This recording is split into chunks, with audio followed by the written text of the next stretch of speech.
30টা রোজার পর অবশেষে আমরা মুসলমানরা খুশি ঈদ পেয়ে গেলাম। যাই হোক, আমার পক্ষ থেকে সবাইকে জানাই ঈদ মুবারক। আর ঈদের দিনে আমার কেমন কাটলো পুরো সবকিছু নিয়ে আছে আজকের ভিডিওটা। সবাই পাশে থাকবেন, পুরো ভিডিওটা দেখতে যাবেন।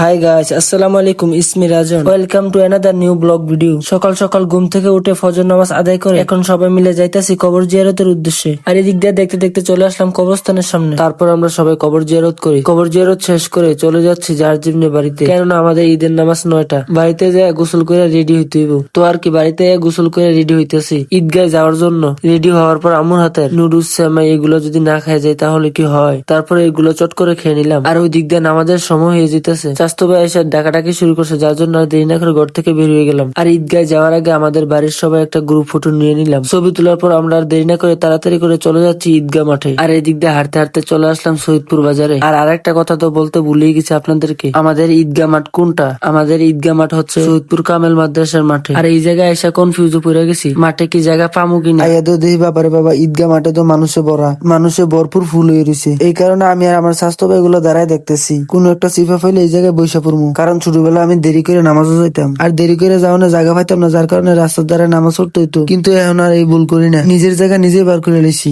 আর আমি কইলাম একা বসি না, আমার লোকে স্বাস্থ্য ভাই বাতি যায় কাজ শুদ্ধ আছে। আর এই জায়গায় এত মানুষ হওয়ার কারণ হইতেছে গিয়া 6-7 গ্রামের মানুষ এটা নামাজ পড়তো, যার কারণে এত প্রচুর পরিমাণের মানুষ হয়। আর এই যে কত সুন্দর সারি সারি ভাবে মুসল্লিরা বয়ে রয়েছে নতুন নতুন জামা পরে, এই যুদ্ধ আমাদের মুসলমানদের আসল সৌন্দর্য। আর এই আনন্দের প্রথম দা বলে আমরা নামাজ। আর এই দিক দিয়ে ঈদগাহ মাঠের টাকা তোলা শেষে আমরা সবাই ঈদের নামাজের জন্য দাঁড়িয়ে যাই। তারপর সবাই মিলে আমরা ঈদের নামাজ আদায় করি। বের হওয়ার পরে স্বাস্থ্য ভাই মেয়েদের সাথে কোলাকুলি করি, মেয়েদের সাথে কোলাকুলি শেষ করে তারপর আবির চাচুর কাছে যাই। তারপর আবির চাচুর সাথে কোলাকুলি করে নিলাম। তারপর আবার স্বাস্থ্য ভাই আপুনের লগে কোলাকুলি করে নিলাম। আর এদিক দিয়ে আপুনের বাতিজারে কোলাকুলি করার লাগে কুলোই লয়ে নিছি। এরপর আমরা এই জায়গায় কিছুক্ষণ ছবি তুলি। তারপর আমরা বাড়িতে চলে যাই। সারাদিন বাড়িতে থাকার পর 3টা বাজে বের হই মুসাফির রেস্টুরেন্টে যাওয়ার জন্য। যে ওই যাওয়ার জন্য বের হইছি, সজল কাকার সাথে দেখা হয়। আর কাকা বলতাছে খেলা রেখে রাখছি, খেলতে হইব, তোরা যাওয়ান লাগতো না। আর যাইতে হইলে খেললে রাইতে যাইস। আর এই দিক দিয়ে ইতান দিয়ে কাহারে বুঝাই শেষ করতে পারতাছে না, রাইতে যে ওই মানে ইয়াডি থাকতো না, এটা তোর কোন একজন আপনারা বুঝিয়ে লাইছেন না, কার লগ আর পারলাম না।